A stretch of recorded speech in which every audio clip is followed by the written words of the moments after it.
Assalamualaikum warahmatullahi wabarakatuh. Saya Kidatul Iza Rahmawati dari kelas 11B absen 6 dan kakak Saya Gofar.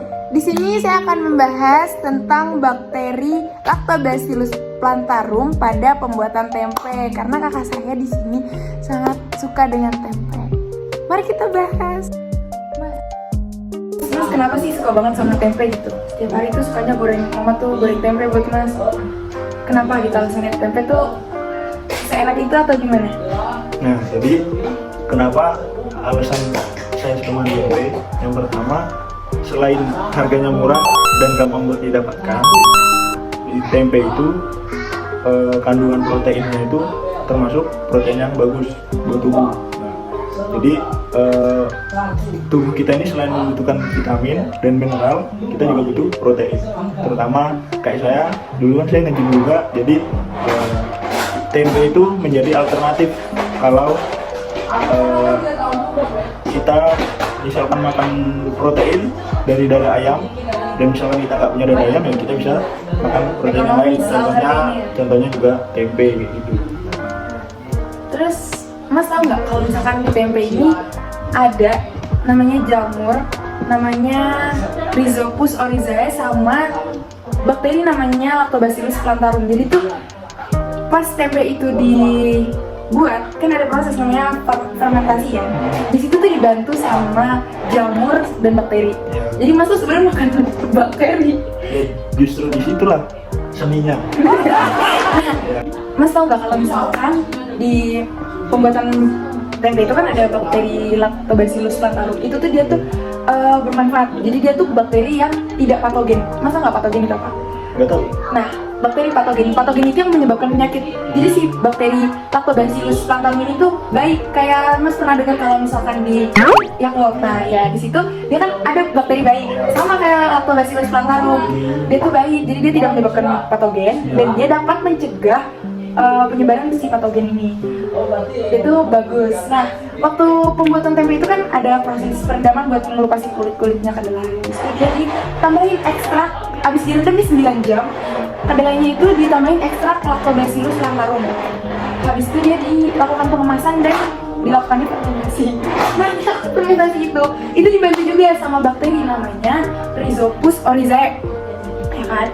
Rhizopus oryzae ini yang masakan di tempe itu ada putih-putihnya itu. Ya. Itu dibantu bakteri itu. Ragi bukan sih? Iya, jadi jamur itu tuh yang buat si ragi itu. Dia yang bikin tempe itu kayak gitu ada putih-putihnya. Gitu Mas. Jadi tuh di sekolah aku udah diajarin tentang penanaman bakteri pada media. Nah, si Lactobacillus plantarum ini juga bisa diinokulasikan, dikembangkan di satu media namanya Mann-Rogosa Sharp agar. Jadi tuh dia warnanya nanti merah. Jadi kalau misalkan bakteri itu tumbuh, dia jadi warnanya tuh putih kekuningan nih. Mas bisa lihat di sini tuh ada media Mann-Rogosa Sharp. Ini untuk bakteri Lactobacillus plantarum ini tumbuh. Setelah dia tumbuh, bisa dicek di mikroskop dengan cara jadi diambil dari agarnya itu, terus ditaruh di objek gelas. Tahu. Nah itu lalu diwarnain pakai pewarnaan. Setelah itu Mas bisa ngeliat di mikroskop. Karena namanya Lactobacillus, bacillus itu artinya batang, basil. Kalau misalkan kokus itu bulat. Nah, nih Mas bisa lihat kalau di sini ada Lactobacillus nih batang kayak gini. Ini tuh contoh dari Lactobacillus plantarum yang ada di mikroskop. Aku di sekolah itu diajarin kalau banyak banget macamnya bakteri, termasuk ini Lactobacillus plantarum ini termasuk bakteri yang baik. Lactobacillus plantarum ini masuk ke bakteri asam laktat atau BAL. Dia itu yang tadi aku bilang tidak bersifat patogen dan dapat mencegah penyakit si patogen ini. Oh iya benar. Tuh. Tadi kan kita udah ngomongin nih tentang bakteri, jamur, kandungan di dalam tempe. Iya, jamurnya, terus cara pembuatannya juga kita udah bahas. Nah, Mas sekarang tahu nggak tempe yang berkualitas? Kan Mas selama ini makan aja kan?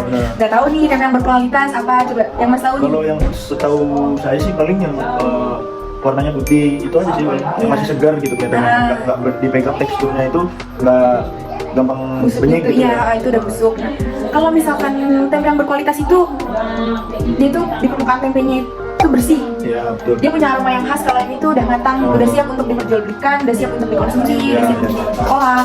Lalu dia tuh memiliki tekstur yang kompak, jadi putih-putih yang ada di tempe itu dia bagus, padat gitu. rata lah ya. Itu mas, jadi yang disebut Tempe yang berkualitas, ya, yang siap untuk dimakan dan diolah. Terus satu lagi sih paling kelebihannya tempe ya, selain harga ekonomis, terus kan memang gampang didapetin dan kandungan di dalam tempe sendiri itu sangat kaya akan manfaat. Ya, selain protein-protein tadi, tentunya tempe itu punya beberapa manfaat juga buat kesehatan tubuh kita. Gitu. Mungkin ada orang yang kurang suka minum susu yang punya manfaat protein, bisa alternatif buat makan tempe gitu.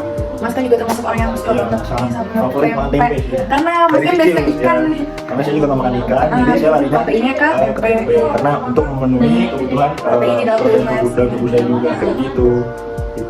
Sekian pembahasan video kami tentang Lactobacillus plantarum. Saya dan kakak saya. Gofar. Di sini kami pamit undur diri. Wassalamualaikum warahmatullahi wabarakatuh.